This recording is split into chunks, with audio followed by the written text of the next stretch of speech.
this man, Vinod Khosla, a Silicon Valley billionaire turned clean energy entrepreneur, seen with then Senator Obama at a 2008 campaign event. His companies have received hundreds of millions in taxpayer-backed loans and assistance. Now, the report did not mention that he also contributed and bundled millions of dollars in donations for the president and Democrats. And that, says Mark Thielen, is a key fact about some of these companies. Mark is a former speechwriter for President George W. Bush and a fellow at the American Enterprise Institute. And so explain the connection, Mark. Well, sure. I think 60 Minutes missed the big story. This is not just a story about wasteful government spending. It's not just a story about the failure of this stimulus program to create jobs. It is a story of political corruption and cronyism. You have a situation where 80% of the green energy loans that the Obama administration gave out in its first term went to Democratic donors and donors to the Democratic Party and to Barack Obama. $16.4 billion, 80% of those loans, okay, and they're just this one green energy program. What happens is these Democratic donors go out, they raise money for the president to get him elected. As soon as he's in office, he turns around with the stimulus and gives them hundreds of millions of dollars, and then they go back and do it again and raise the money for him again. It's basically a legal system of political kickbacks. All right, is this because the Democrats are the ones pushing green energy, and therefore they are the ones whose entrepreneurs are going to the White House asking for taxpayer-backed loans?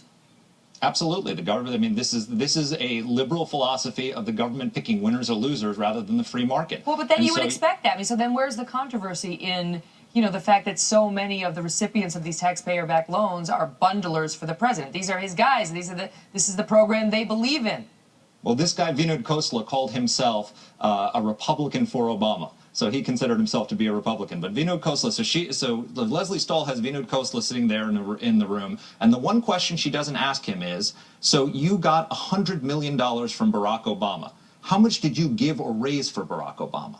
I mean, this is a guy. He goes out in the 2008 campaign. He's a member of his India team, and he raises over $100,000 for Democrats. Gives personally over $100,000. Raises millions more. Then Obama gives him $100 million. Then he comes back the next year in 2012 and hosts a $900,000 fundraiser at his house and gives $1 million to Priorities USA, which is the group that ran that ad saying that Mitt Romney had killed a woman. But now, would this be controversial if more of these, if we hadn't seen so many of these companies fail? I mean, that's what 60 Minutes was going after, was the fact that so many of them have failed. Now, the administration says it isn't that. They say the nature of startups is that they fail, and then they say that it's a very low portion of the entire portfolio that has failed, they claim. Well, Khosla himself says that he expects half of his companies that have gotten these taxpayer subsidies to fail. But that's how it works in the market. Except that's when you're out there going out for venture capital and trying to raise money from the free market, then people do it on the basis of merit. Here, the way it's being done is it's being done on the basis of political connections. So you have people coming in, and it's not based on whether he has a good idea or not. It's based on the fact that he raised millions and millions of dollars for President Obama. Is this the way it was done during the Bush administration, too? I mean, obviously this wasn't a big program of his, but he had other programs he liked. Well, you know, it used to be that political donors just wanted ambassadorships. Now they want hundreds of millions of dollars in taxpayer subsidies. But you've got, for example, 10 members of Obama's finance committee. They collectively raised $458,000. They got back $11.4 billion. That is a return of investment of 25,000 taxpayer dollars for every dollar they contributed. There's nowhere in the free market you can get that kind of return. Wow.